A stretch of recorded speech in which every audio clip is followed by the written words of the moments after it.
Pagkatapos ng matagumpay na Batch 6 ng Luxury Bags, Watches and Diamond Authentication Workshop ng Luxtrust by Amethyst at PGO Academy para ngayong taon, dumalo naman sila sa katatapos lang na Manila International Luxury Expo 2025 na ginanap naman sa SMX Convention Center sa Mall of Asia nito lang nakaraang linggo.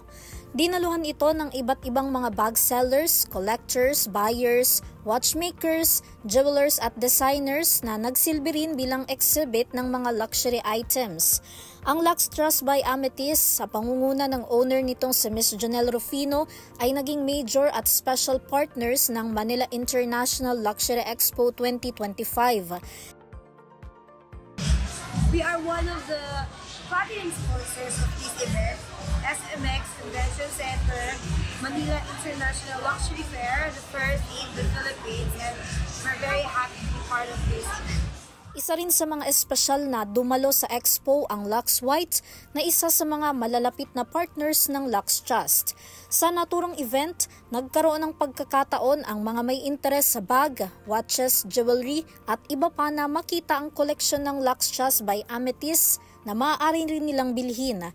Ang ganitong pagkakataon daw sa Pilipinas ay hindi pinalampas ng Luxtrust lalo na't nais nilang mailapit ang authentication workshop sa mga dumalo na may interes sa mga luxury items at matulungan silang hindi mapikian ng gamit.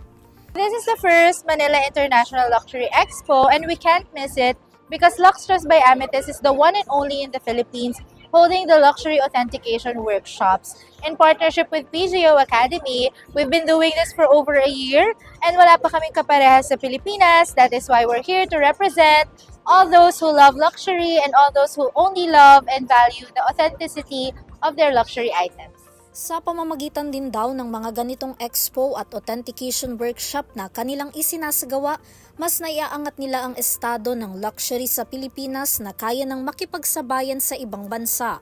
This is in line with our mission to uplift the status of the Philippines when it comes to luxury. Mababa kasi ang tingin sa ating mga Pilipino and Ms. Jonelle, our CEO, wants to empower all Filipinos to be the face of luxury, not just in the Philippines but in Southeast Asia, to be known as the country with a lot of authentics rather than fakes. Samantala, bilang bahagi ng expo, nagbigay ng pagkakataon ang Luxtrust by Amethyst sa mga dumalo sa event na makakuha ng libreng slot para sa Batch 7 ng kanilang Diamond and Precious Metal at Luxury Watch Authentication Workshop na magaganap na sa March 2026.